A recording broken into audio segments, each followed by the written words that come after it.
All right. Let me get all my windows in order over here. Give me a second here. Let's see. Got to get my levels right.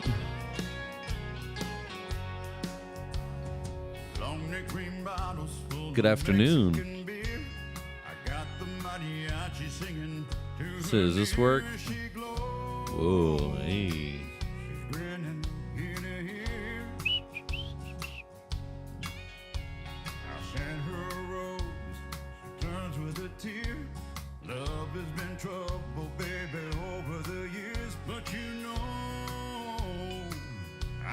Show no fear.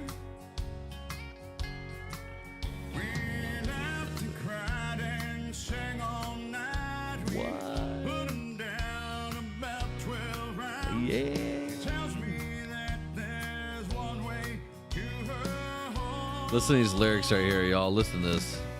She said, feed me tacos, tell me that I'm pretty, babe. I don't need much. I hope you feel the way I do. Feed me tacos and tell me that I'm pretty.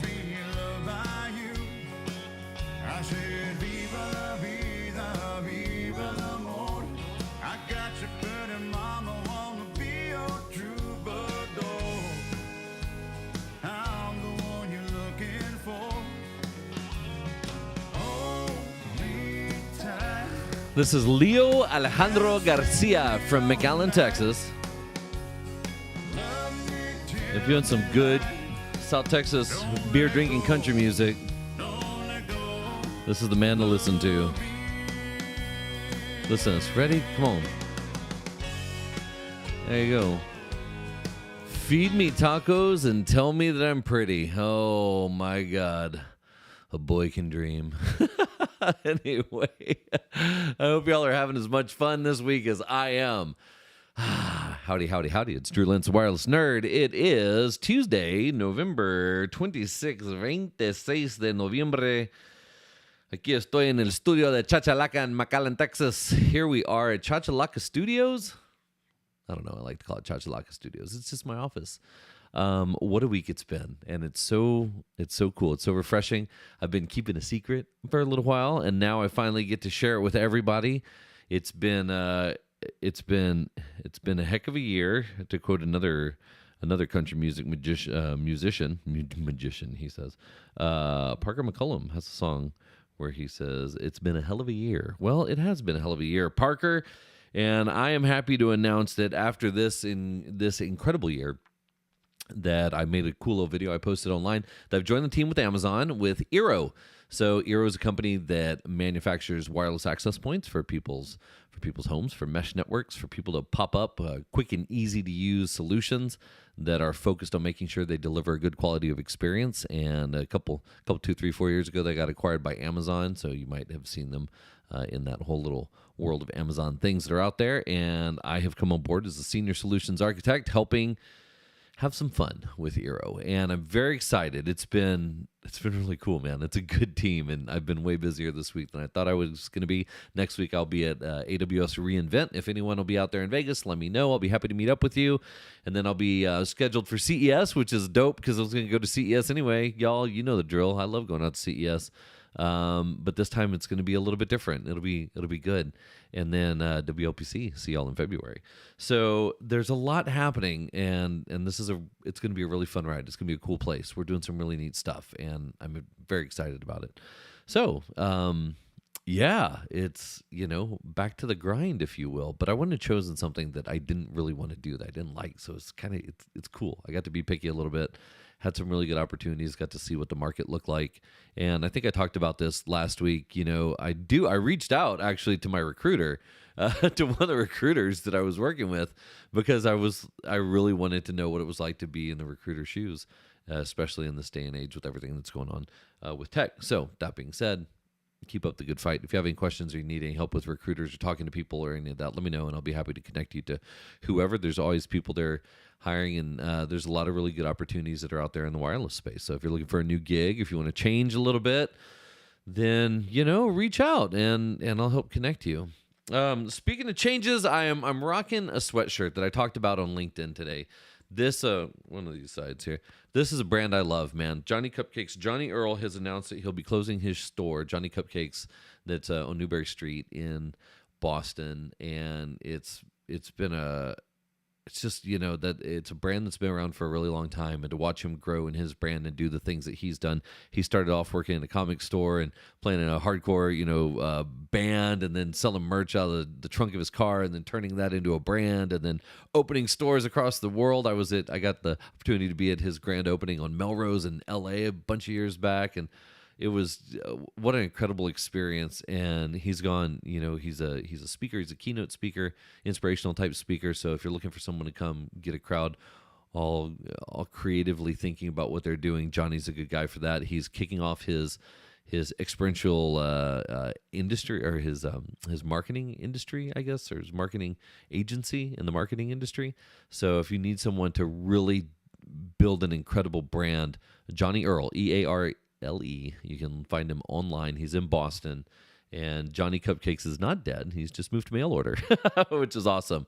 But his little logo says, "Do more of what makes you happy," and I've always followed that. So it's a fun dude.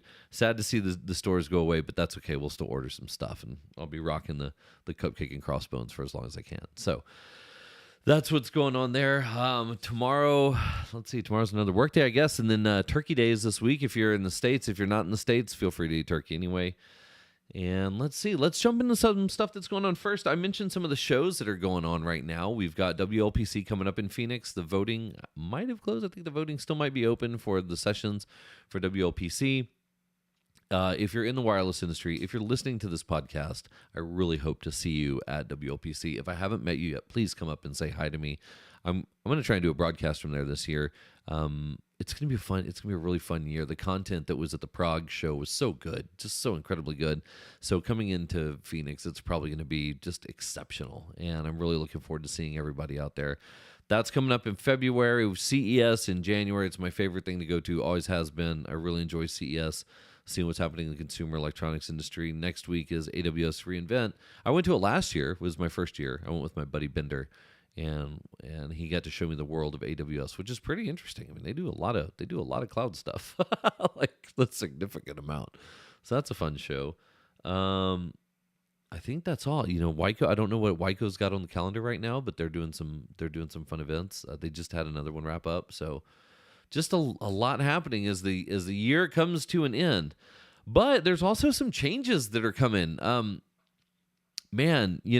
So if you don't know this about me, I'm not really a sports person. I follow the Astros because I'm in Texas, and I try and follow the Cowboys. But, I mean, really?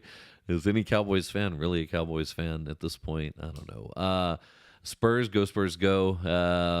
But, other than sports, I love politics, and I love following politics. And so I don't talk about it on here because it's just not the right place, man.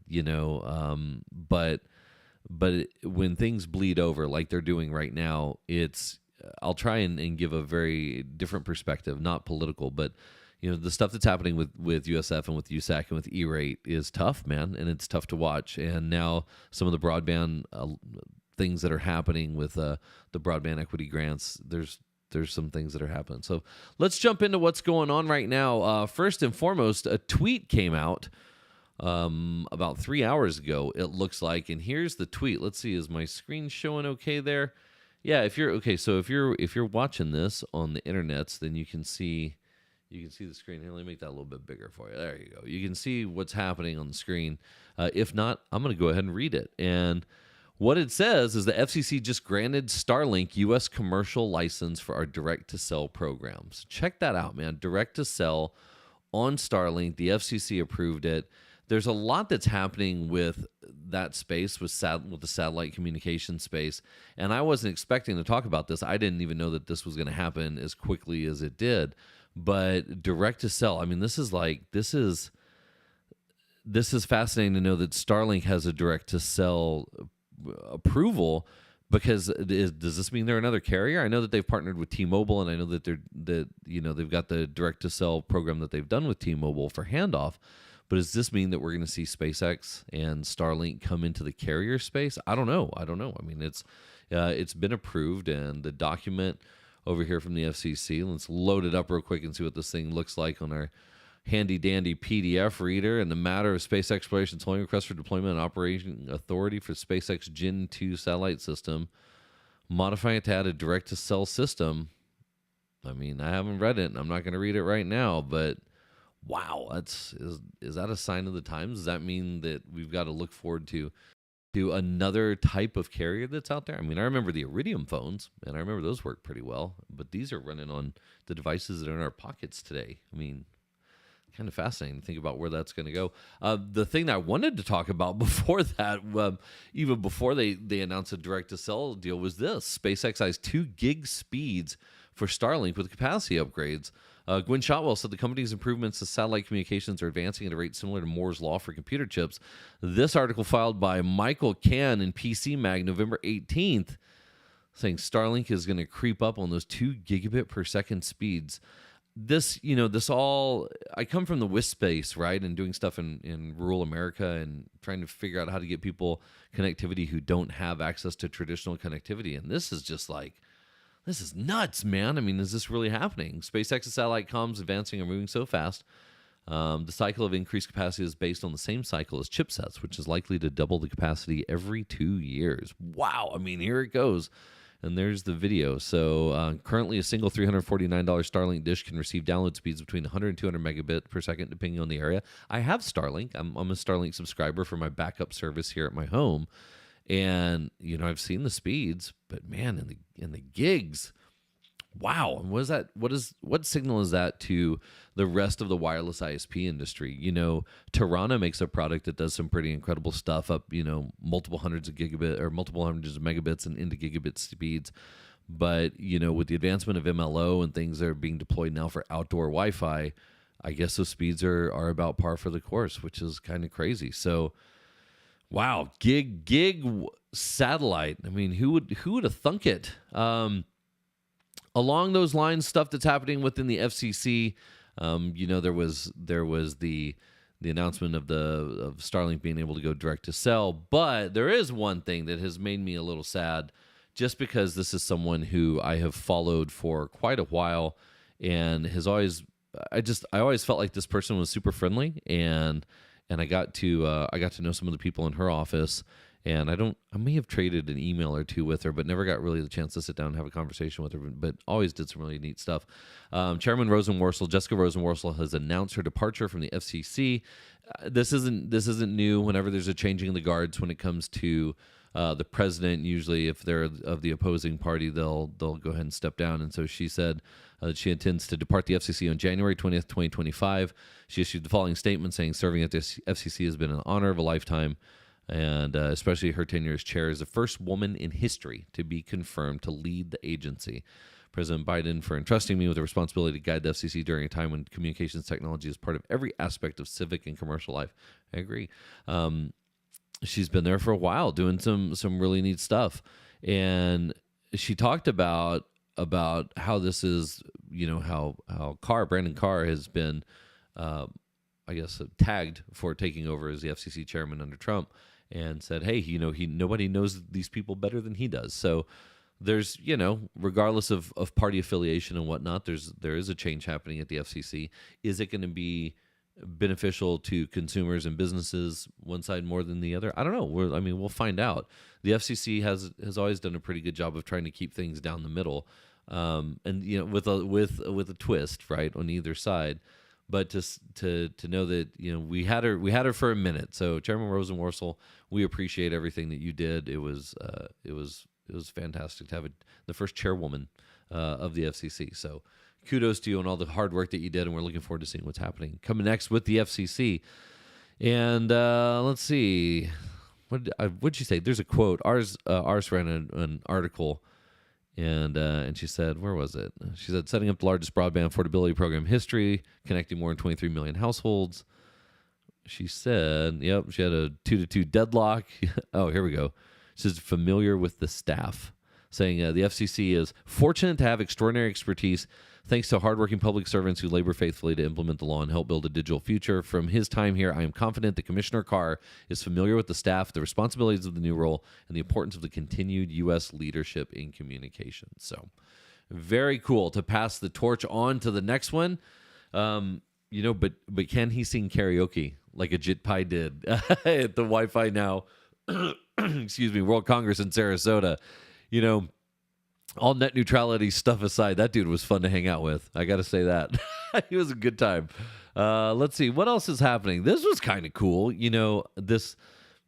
I guess there's things that I need to be careful what I talk about because of who my employer is now. I guess I'm not an official spokesperson for the organization. So I'm just going to read this headline here from Ars Technica that says Amazon pours another $4 billion into Anthropic, OpenAI's biggest rival. Amazon has now committed $8 billion to AI startups that make the key ChatGPT competitor. What I will say isn't necessarily about that news, although that's really cool for Anthropic. It was that when the elections were going on, I built a website called Politiquera.com. And at Politiquera.com, what we did is we pulled publicly available data from voting locations throughout, or from the general election headquarters in the counties that we live in. And we plotted it all on a map. And I think I talked about it a little bit on here. But what was really neat about it was we didn't write any code. And I didn't know what Claude was. I mean, a developer friend of mine was like, dude, we totally have to use Claude. And so I used Claude. We used Claude to write the whole thing. Claude did all the programming for us. It was great. Claude is the model from Anthropic. It's the tool from Anthropic that is used. It's their AI tool. So we interfaced with Claude, and that's how we wrote all the codes. So that was kind of cool to see that come full circle. Was pretty neat. It looks like we both got a little how do you do tip of the hat from Amazon. So that's kind of neat. Neat to see another organization getting some neat stuff. It says, under the agreement, Anthropic will train and deploy its foundation models using Amazon's custom-built Trainium for training AI models, and its Inferentia chips. Is that how you say it? Inferentia. For AI inference, the term for running trained models. I hope to see some of this at AWS reInvent. It'll be neat to see some of that stuff going around. I have no idea what to expect from AWS reInvent. There's a couple meetings I'm going to, so I'm excited about that, but I can't wait to see what the buzz is, especially regarding AI. The company worked with Amazon's Annapurna Labs division to advance processor development for AI applications. Reportedly, Anthropic has also been assisting Amazon with developing a new version of its Alexa AI assistant. That's pretty cool. I haven't met anybody on those teams yet. Looking forward to meeting people on those teams. That's going to be pretty neat to see how all that comes together. So I'm excited for that. I think that's pretty neat. There's a lot of stuff happening in that space. Obviously, you know that as well as I do. Let's see. I don't know what this is. Let's see. AI grandma. Yeah, here we go. Perplexity, another tool, another AI tool. Check this one out. Perplexity says the AI grandma ties up scanners. Daisy, an AI-powered granny developed by O2 in collaboration with scam baiter Jim Browning, is designed to combat phone scammers by engaging them in prolonged conversations, thereby preventing them from targeting real victims and gathering valuable data on fraudulent tactics. I just thought this was pretty funny. I guess you can use it with Perplexity. I'm not sure. The features enable Daisy to engage scammers effectively, maintaining believable conversations that can last up to 40 minutes. I laugh at this, right? Because I think that's kind of funny that it would do this. But there was an article that was done that was a podcast I listened to, and it talked about the people that are in these call farms, these spam calling farms, and what they go through. And they found some that escaped and got away, and talked about how horrendous it was actually working for these places that are these spam calling farms. So yeah, this is good and it's funny, man. But the human impact of this on the people that are going to get baited into talking to AI, I don't even want to think about that. But either way, that is an interesting use case for AI. Daisy, the AI-powered granny. Yeah. Anyway. I don't know what that has to do with wireless, but I thought that was pretty funny. Sorry. Thought I'd talk about that one. Let's see. What else do we have? Oh, man. Okay. This one's kind of weird. And oh, come on. Really? Man. So I don't subscribe to telcompaper.com. And I guess I should, because then I can show off what this article is. But I don't. Well, okay. You guys want to stare at the screen with me? Let me turn that screen off. Anyway, this was an interesting article to read. Let me see if there's somewhere else that I can find it. Saudi Aramco is in talks of a $1 billion investment in Mavenir, and that is Here we go. I found it somewhere else. I found it on Paul Lipscomb on DCD Data Center Dynamics has this published here. Aramco Digital is reportedly in talks to take a significant minority stake in the U.S. software maker Mavenir Telecom, as reported by Reuters. Aramco Digital, the digital arm of Saudi Arabian oil company Aramco, is in discussions of a potential billion-dollar investment. I think I just said that. It reports that the deal values Mavenir at $3 billion. So the thing that gets me about this, man, is that this is the articles I've read about Mavenir, and correct me if I'm wrong, I believe that Mavenir is a Texas company. In reading about what they're doing and in reading about Open RAN and what they're doing with Open RAN and what they're doing with AI, is that they're providing the software that orchestrates and runs these networks, and there's this big push for AI on the back end to help not just the troubleshooting side of it, but the support side of it as well. That smells funny. $1 billion from Saudi Arabia coming into a company that's running all of the AI intelligence for the back end for 5G and 6G technology. It just, I don't know. I mean, I don't know. I don't do the global politics thing. I don't know what that looks like. But it's definitely a sign that Open RAN is getting a heck of a lot more traction. Open RAN, I've got a few articles on Open RAN here that I want to talk about today because there's some significant movement in there, and it's taken a while to get it to where it is. But now you have organizations that are deploying Open RAN, and the deal with Open RAN is very similar to what we were doing with Open Wi-Fi, same kind of product group, right? Where you have a radio access network from one vendor, orchestration from another vendor. Maybe you have a control plane, a data plane from another vendor, and you've got radio heads from another vendor and antennas from another vendor, and they all work seamlessly together using Open RAN to communicate back and forth with them. Now, there were some closed Open RAN things that were happening. By closed Open RAN, I mean there were companies, and I don't remember who it was, if it was Nokia or Ericsson. There was a company that said, yeah, we're Open RAN, but only if we only support our Open RAN equipment with each other. And it was like, dude, that's lame. So now it seems like there's a lot more happening there. The Open RAN battle has been tough.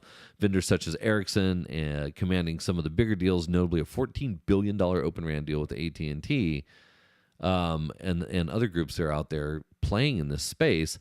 And so, man, it's kind of weird to think that there's an out of the country organization that's making an investment or looking at making an investment behind that. That's kind of crazy to think about. There's another thing. Let me talk about Verizon real quick, because check this out. Here's another article. This from our buddies over at Fierce Network. Monica Alivan. Monica, I don't know how to say her last name. Alivan. All-Even? I don't know what it is. This is covering that Verizon's latest DAS deployment isn't as lame as it sounds. I love the headline, first of all. Verizon deployed an Open RAN-based DAS at 2 locations in Austin. So DAS is distributed antenna system, digital antenna system. I believe it's only distributed antenna system now. DAS is where you take a head end that's connected to the carrier network via fiber or copper in some cases, and then you run fiber optic cables or RF cables or coax cables out to antennas. You distribute them all over your location, your stadium, your airport, whatever it is, and then it acts as a cell site in your area. That's the traditional way to do DAS, right? So Verizon has deployed 2 locations in Austin using Open RAN-based DAS. Ready for this? You know where this is going. These DAS systems use O-RAN interfaces and gear from different vendors. So what they did, and in this case, this one was at the University of Texas Moody Center and the Austin Convention Center, both those areas. There hasn't been a good conference at Austin Convention Center lately, other than, South by Southwest is always there, but this is interesting to see. UT Moody Center and Austin Convention Center. It's in here somewhere where they talk about it. Here we go. Verizon claims these DAS installations in Austin are special because they're the first DAS commercially deployed in the Verizon network using O-RAN interfaces with various components from different vendors, just like we said. Samsung is providing its virtual distributed units, their VDUs, with an O-RAN interface to a CommScope DAS. So that's kind of cool. So you've got multiple vendors in there doing it. And they talk about how it drops into lower cost, how now that from a competitive perspective, they don't have to use the same vendor, and how they're able to work with different vendors, best of breed for different areas, and talks about how it future-proofs it so that now they can swap one out of the other. And the multi-vendor strategy is really strong. Verizon deployed Samsung and CommScope, but there's other ones that are out there. My buddy Monica Paolini from Senza Philly, was quoted in this. I see no problem with single vendor or two vendor Open RAN because they're the first step in the Open RAN direction. And even with multi-vendor RANs, I do not expect a large number of RU, CU, and DU vendors in the same network. Even if the interoperability is there, the more vendors you have, the more complex the network is. So you need to find the right trade-off and avoid having more vendors than you need. Okay, that's fair. But then enter Mavenir, right? These guys come in and they're like, we have this incredible software on the back end to do all this AI to make it all work the way that it's supposed to work. And they're just one of many. But then it's like, okay, you got this whole network, everything's running great. And then, but it's Saudi. That's kind of weird. You see what I'm saying? Like, it's kind of weird. I feel like I'm not too far off the mark on that, but that's, whatever. Maybe we don't have an issue there. That's okay. So that was going on with Verizon. And then there was another one. Check this out. And here's another article that popped up along the same lines from our buddies at RCR Wireless. Juan Pedro Tomas says Hughes secured a deal to deploy 5G O-RAN in Fort Bliss. So now you've got Verizon doing it. Now you've got Hughes doing this. And there's some information happening with Hughes, if you know. They're an EchoStar company. So lots to talk about with those guys. They featured a RAN intelligent controller, which will allow the Department of Defense to test RAN intelligent controller-based software applications for military networks. And this is at Fort Bliss, and they can serve for their evaluation purposes for their network supporting the DoD and commercial customers in and around Fort Bliss. And let's see, did they talk about who they used? But look at this. Look, here's the part. Ready? Under the terms of the deal, Hughes will serve as the prime contractor, demonstrating, qualifying, and integrating a RAN intelligent controller in the test network, which will also incorporate O-RAN's infrastructure. Ready for this? Engineering expertise in 5G spectrum from Boost Mobile, also owned by EchoStar. Boost Mobile. There they are again. You've got this group, Boost Mobile. We talked about them last week. Boost is trying to figure out. They say that they're ready to play with the big three. They say that they're ready to be looked at as one of the big mobile network operators in the U.S. and they're trying to make their mark. Man, they've got some Black Friday deals that are pretty stellar. And so now EchoStar is putting this out using O-RAN and using the spectrum from Boost because they own a whole ton of CBRS, right? And we'll talk about that in a second. They own a whole ton of CBRS. So what are they doing? Now they're using O-RAN with that spectrum in these areas. That's pretty neat, man. Like I said, lots happening in there. So the open RAN space, the open Wi-Fi space, the open networking space, there's some pretty cool things that are happening there. Look, I'm going to scroll down. What is going on in CBRS? I ask myself. And so there's this article. Check this out. This is why Boost Mobile isn't using CBRS right now. The company owns, whoa, nice advertisement. Here you go. Good job. Nice advertisement there. Fierce Wireless. Monica, whose last name I can't pronounce, she filed this article also on November 18th. The company owns oodles of CBRS licenses across the country, but it's not using CBRS spectrum for the build-out of its national 5G network. Boost is waiting to get clarity from the FCC. So here's the deal. They own EchoStar bought all the spectrum. Dish bought all the spectrum, all the CBRS spectrum, and they've got stuff in 3.5, 3.65. They have that, those allocated units there, but they also own stuff down in 3.4, right? And so they spent $1 billion. Look at that. Priority access licenses in 2020 spending almost $1 billion to acquire 5,492 licenses. It's not using those licenses, which cover most of the U.S.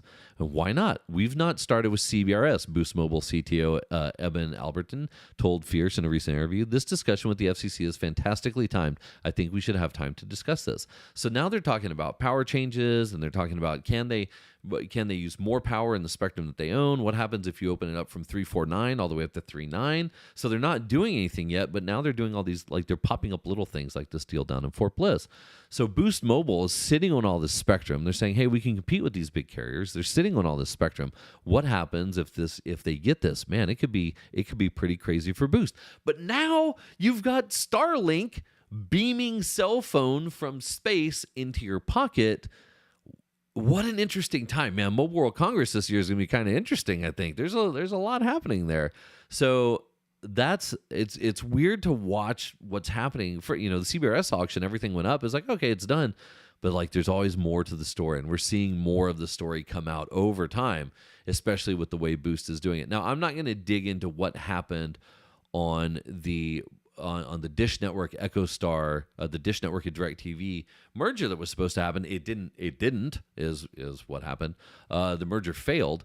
It didn't go through, but now they're saying, well, it might come back up again. They might do that again. So Oh, what a time. What a time. What a time. What a time. Golly. So lots to talk about today, y'all. Sorry, lots to talk about. Lots of fun stuff happening. I hope I still have your attention. Maybe I don't have your attention. You know what? I haven't. It's been a while. Let me check and see. Sometimes I get little notifications. They're like, Drew, someone's trying to talk to you online. And sometimes they're not. But let's see. Let me jump on LinkedIn real quick. That's usually where I get a lot of people trying to chit chat. No, nothing going on today. Very good. I'm okay with that. People are reacting to the post. Very good. Oh, look. I posted about me changing jobs, and lots of people have given me some serious kudos. So that's always good to see, man. It's always neat to see when your friends get excited for you. And they came out of the woodwork on this one. It's pretty neat. Okay, three. I have 3 comments somewhere. I don't know how to know how to look for my comments. Let's see if I can address these comments. 3 comments. I can't see them, y'all. I don't know what's up. I got to learn how to internet a little bit better. And then maybe I'll be DMing you soon, says Luis Guzman. Scott McNeil says, I wish I could make it. Life has conspired to keep me from going. Which frequency is Starlink running for backhaul? So for backhaul, that's where they were testing out the lasers, the point-to-point lasers, free space optics in space. And I know it's like 1950, I think, is what they're doing to communicate to Earth, but I don't know what they're doing on backhaul. Not sure. Anyway, okay, let's see what else we got. What's new? What's happening right now? Dish and DirecTV fails for now, but we'll see what happens over time. Or it says, Ergen's sweetener wasn't sweet enough. Hey, that dude still, I'll say it. I think I've said it before. He was one of the nicest people I met. Charlie Ergen was a lot of fun to hang out with, man. I hung out with him one time in for a hot minute, and he was just a really nice guy. It was WISP America. And it was this tiny little conference where there were like 300 people there. And dude, all of a sudden, the president of Dish rolls in just to have conversations and just to hang out with us. And that was pretty awesome. I don't know if he still does that or not, but it was pretty neat. Yep. So there was a lot that happened with that merger, or the failed merger, but so be it. Okay, let's talk about Wi-Fi. My buddy Matt McPherson was quoted in a paper talking about 5G and Wi-Fi coexistence, and that's pretty neat. I love Matt. Matt, if you're listening, hello. It's good to hear you. Good to read what you're saying. Matt McPherson, the wireless CTO at Cisco, is talking about coexistence between 5G and Wi-Fi, and that's so great and refreshing to hear, because I really think that this isn't a one size fits all. This isn't a situation where it's going to be one or the other. And, there's a lot that the two can share. And I don't have to beat that drum. If you're listening to this podcast, you're pretty aware of what's happening in the industry. And I don't think that there's anyone who's actually in the wireless industry who's saying it has to be one or the other. So, and if they are, you're listening to the wrong podcast. You should tell all your friends about Waves. Anyway, Cisco has a ton of experience in the enterprise Wi-Fi, and it's selling a private 5G solution. So I haven't seen the Cisco 5G solution. I haven't seen it. I wish I could see it. Matt, send me one. Let's play with it. Is it O-RAN capable? There's a good question for you. I wonder if it is. If it's Cisco, maybe not. But I'm curious if it is. Anyway, so 4 people on his team literally wrote the book. Oh, yeah, here's the plug, right?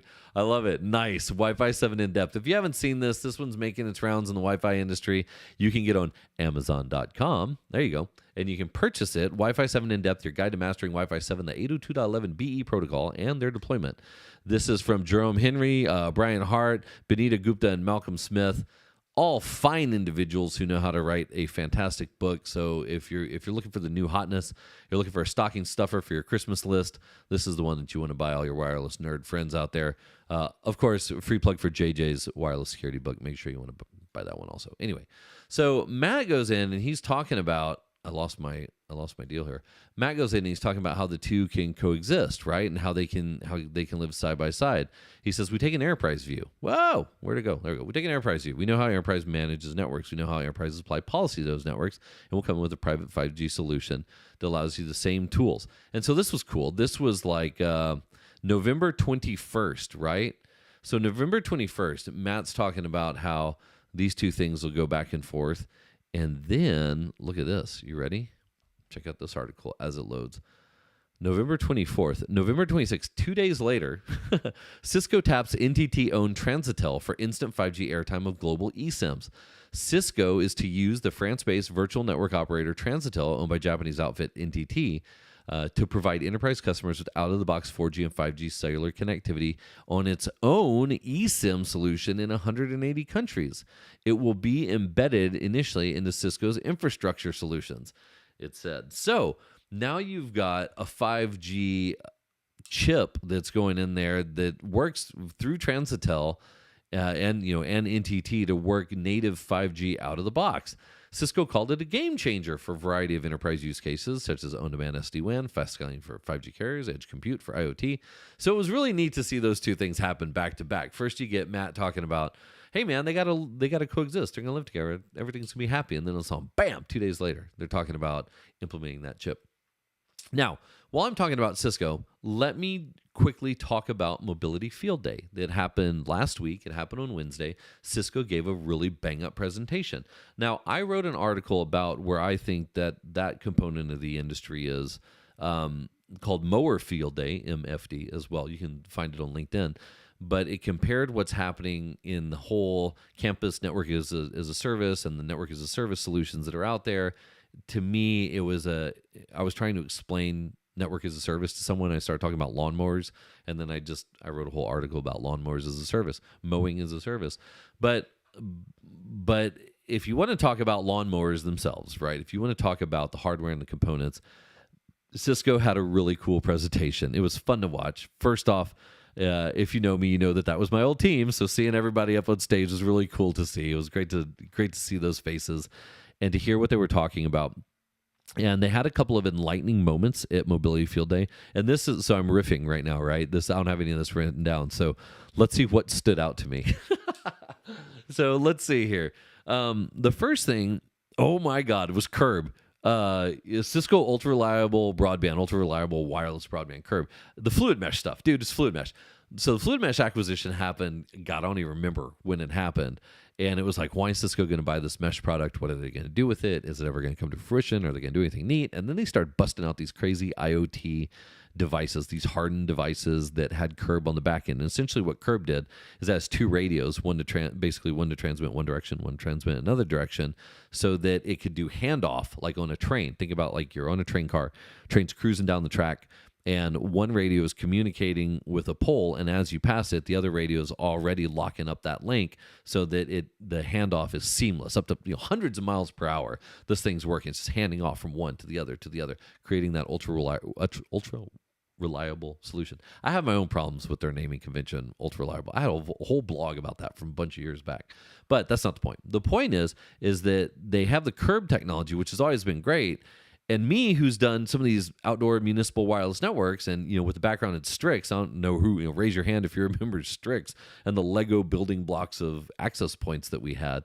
It was like, well, if you've got these two radios, one transmitting here and the second building the link, or maybe you've got one transmitting north and one transmitting south, why not put an AP on there and use that AP for access so I can communicate up with a tower or to my local node beside me, and then use Wi-Fi to serve clients underneath. And so I remember at Cisco when I first started, I was like, dude, how cool would it be to get all of that under one roof? And that's what they announced. That's one of their announcements, is that they're going to bring the CURWB family into management right now on the Catalyst side, on the Catalyst Center side. And then, they said, obviously, quote unquote, Meraki in the future, if you will. But it was really neat to see them advancing into that technology space. They've got the products. They just were managed by something completely different. Now, the architecture is a little wonky. I'm not going to lie, and they know this. It's you got to pass the data all the way back to an independent Curb device, and then from there you can kick it out to a switch. And they explained all that. You can watch the videos at Mobility Field Day. But it was really neat to see that they're taking some of the products that they have, and they're finally getting them all in the same management and control plane.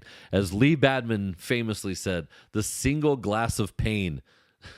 I wish I had the applause button for that. God, speaking of Lee, it was so good to just spend time with him, man. If you don't know Lee Badman, I'm equally parts happy for you and extremely sad for you. He's someone that you should get to know, and he's a hell of a writer. So just look up Wired Knot, and you can read some of the stuff that he's written about. Wired Knot, the things that he's written in the wireless industry. Anyway, so they talked about that. They talked about their new Wi-Fi 7 APs, and then they spent a lot of time talking about ultra wideband, UWB. And, the last series of APs that they had find time measurement integrated into it, and it was this deal where like Cisco Spaces is the thing that they use to look at all of the all the spaces, all the environmental things that are happening in the building. And you go to Cisco Live and they've got the demo of using the wireless to control the blinds and control the doors and control the lighting. And then when you integrate Spaces into the APs, then you can start to see where people are and where they spend their time and how much time they spend and dwell time. And you can control your whole space using this. But it was always an added license fee. Well, now with their Wi-Fi 7 APs, that is actually included. The license for Spaces is included with the purchase of those APs. And to me, that's a big old sign of the times, right? I think I posted about this somewhere about how now people can finally get a chance to realize what that product is and what it does. And playing devil's advocate, is that because nobody bought the licenses? I wonder, but I don't think so. I don't think that was it at all. I think it's a great product, and more than anything, the Spaces team has put so much work into that I'm so glad that everybody gets to use Spaces now who buys a Wi-Fi 7 AP. So I'm totally stoked for the Spaces team. But using find time measurement, that was a part of what the Spaces license would give you, with the ability for the APs to find each other. Now with ultra wideband, the APs can find themselves better. Now, what does that mean, right? What does real-time location services and Wi-Fi mean? It means that not only do your devices understand where they are and they're aware of where they are, but when you start to think about the client side of this, Eric McLaughlin did an incredible presentation this year at Wi-Fi Now, and I think he did it at WBA as well, where he talked about Intel's vision for what spatial computing looks like, or contextually aware computing looks like, where you go and you sit down at your desk, and based on where you are in the network, it automatically logs you in, because instead of two-factor authentication or multi-factor authentication, part of that is you being in the presence, or your watch and your phone being in the same presence as your laptop, and understanding that's something that needs to happen for some type of security authentication. So when you think about what ultra wideband brings to this, and then BLE6 as well, and you think about how all these phones have the U2 chipset in them now that allows for ultra wideband native functionality on its own chip. It's what they use for AirPods. It's what they and AirTags. It's what they use to do the little triangulation stuff. If you think about what the implications of contextually aware computing can mean in this day and age, and what that can mean 5 years down the road, with being able to identify where compute resources are located and how to use those resources in the time that those resources are needed. This goes back to, the book that's sitting on my shelf by Matthew Ball has a book called The Metaverse, and it's incredible to think about. And I want to touch on it because he talks about spatial computing in the metaverse, not spatial computing, but contextually aware computing in that book, where it's like, if I'm sitting in this office that I'm in right now, right, and I need a whole bunch of resources to locally run some type of AI generation, then why not use all of the resources that are in this office? I'm cleaning it out right now. There's a bunch of junk laying around. But from the stuff that's plugged in, I've got an Alexa device, I've got a ham radio, I've got 2 laptops, I've got a computer, I've got my phone, I've got my watch, I've got all these other devices that are plugged in that have compute power that's available. Why not use all of this compute power here right now to do what I need to do quicker, just based on where I am? And if I'm close to the bathroom, or if I'm close to the hallway and there's compute that's available there, then why not leverage that to give me as much compute power as I need, where I need it, when I need it? And then when I walk away, go into energy saving mode, shut that stuff down. I don't need to use the compute. Decrease my light bill, decrease the heat that's coming off these devices as soon as I walk out the door. Ultra wideband gets us down into that sub-meter accuracy, right? Into inch and centimeter accuracy of where devices are and where people are, and by virtue of that, where compute needs to happen. So if you think about that, if you think about what that means, that's why I got so excited about it. It's like, oh, there's a UWB chip inside the Wi-Fi 7 AP. Next, we're going to talk about, I was like, well, hold on. There's so much more to the story when it comes to real-time location services and contextually aware compute that UWB is going to enable. And so kudos to the team for sticking that in the access points. I think that's really neat. And I'm glad that there's an emphasis on it. And when you talk about the power to visualize and harness all that, and you look at the Spaces product, Cisco's got a pretty cool solution for all those things that are going on there. They talked about that. They talked about their AI architecture, their AI RM. They talked about what they can do in the cloud to take troubleshooting a step further. Minsei Kim, one of my favorite people at Cisco, Minsei talked about he even tweeted, he talked about taking Radius and getting, or not Radius, taking syslog and dumping syslog, and this is like the syslog of the future, where you don't actually have to look at the log file. You can use their product to go through and analyze everything that's going on to get you the results that you need about the network that you're working on. And then the next step is that automation component. The other presenter at Mobility Field Day. I appreciate y'all listening to me if you're still listening to me. It's a lot of fun. 45 minutes in and I can't shut up. It's been a fun week, man. Then you talk about Nile, right? And this is where I talked about the lawnmower thing. You know, I've covered Meter in the past, and we were out at the Meter event, and we knew Nile was coming up. And if you go back and you look at the history of Nile and how it came about, it's a fun journey to watch. And Suresh was there, and it's so cool to have him as a presenter, by the way. So dope. We could have talked for hours and hours and hours about what they're doing, and I think it's really neat. But they represent one extreme, right? In my opinion, and the extreme that they represent isn't a bad thing. And I think that a lot of what's happening with Nile and with Meter and Campus Network as a Service and Network as a Service, it all goes to the same thing that I'm thinking. To the reason I made I jumped on the team that I did, is I'm looking at everything and it's going, are we finally at a place where people are willing to and comfortable enough to pay for a solution that is going to work the way that they want it to work, and then that's it. They don't care about channel size, they don't care about channel width, they don't care about frequency, none of that stuff. The people like you guys that are listening to this, y'all, gals and guys that are listening to this, y'all are the ones who appreciate the minutia when it comes to it. But a lot of that stuff are things that can be automatically delegated, changed. Resource conscious, resource aware, can be manipulated and modified by a system, by a radio, by an orchestration server, whatever it is, to facilitate a better connection. So if we can do that and we can demonstrate that works well, are we at a point where things like Campus Network as a Service is actually viable? And one of my favorite questions that I asked, all my questions are my favorite questions. Lee had some good questions too, though. And Scott, I love listening to McDermott ask his questions too. It was always fun. But the thing that I asked Suresh was like, what's stopping now from taking over the world? What's holding this back? What's holding Campus Network as a Service back? And the answer was blunt. It was people, right? It was people who just don't want to change the way that they do things. And that kicked off this whole conversation about how are we at that point in our careers where we're comfortable letting go? We're comfortable letting go of the reins and letting the quote unquote the computer do all the work for us. And if we are, what does that outcome look like for us in the next couple of years? What are we going to spend our time doing? And I get it. It's hard to let go. And I used the self-driving car analogy. I remember when I first sat down in a Tesla and I put on full self-driving, I was so scared. Like I would keep my hands like right near the wheel just in case. Like, oh God, I hope it doesn't wreck. You know what I mean?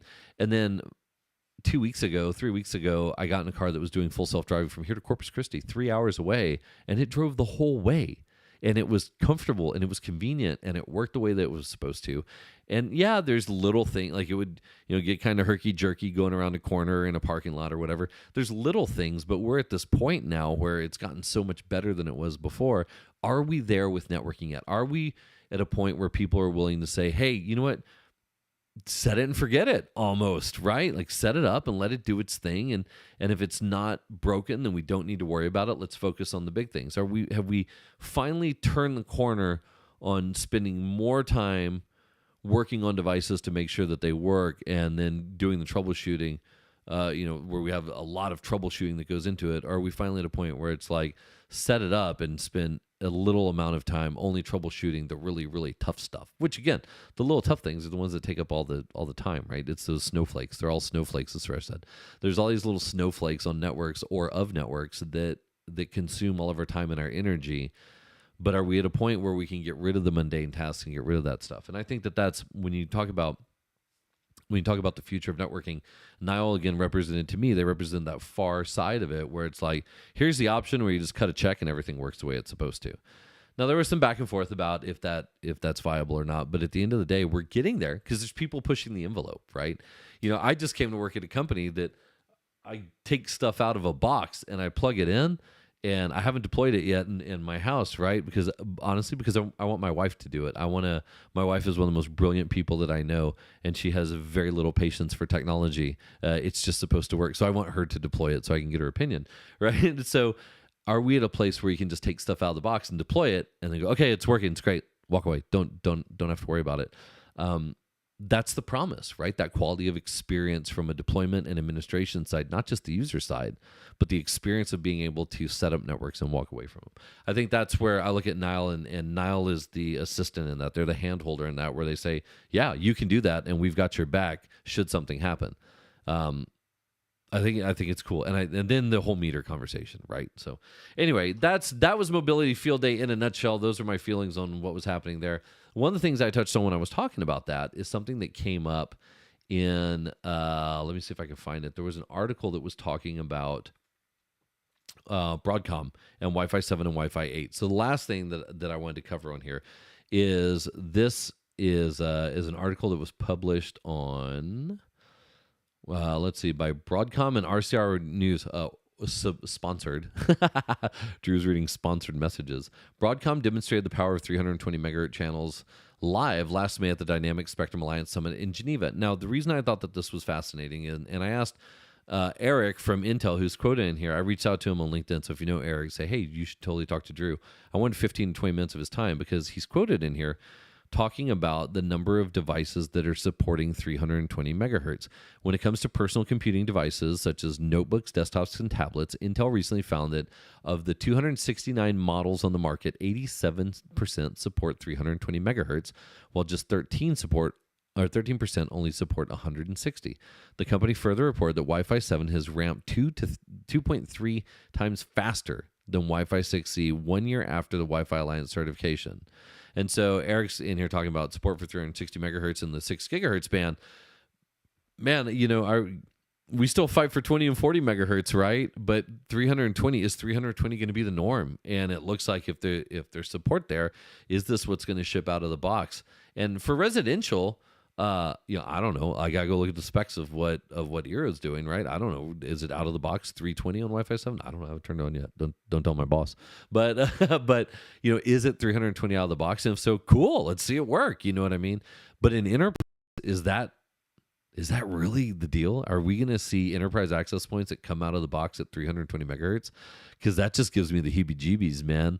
It just seems like that's nuts. Because in a presentation that Cisco did, when we were talking about this at Mobility Field Day, this is just like going back to 802.11. Even with all the magical spectrum that's out there, now you're down to 3 channels. You've got 6 channels to choose from, 3 usable channels and 320 megahertz. So I'm curious if anyone's deploying 320 megahertz channels. I'm going to turn it on. I'm going to see how well it works. And again, I'm in an enclosed environment here in my house, so not a big deal. But I'm curious as to what 320 megahertz channels look like in the enterprise. That was a lot. And if you stayed the whole time, I appreciate you. Anyway, that's what I got going on, man. Lots on my mind and lots happening. I hope that you all are having as wonderful of a end of the year as I am. If you want to talk about what I'm doing at Eero and you want to get hands-on with some of the gear, or you want to understand a little bit more about Eero, please let me know, because I'm truly excited about it. I've got a fun background in mesh networking, and this is, the next iteration of that. And it's really neat to see. So if you have any questions about what I'm doing, reach out.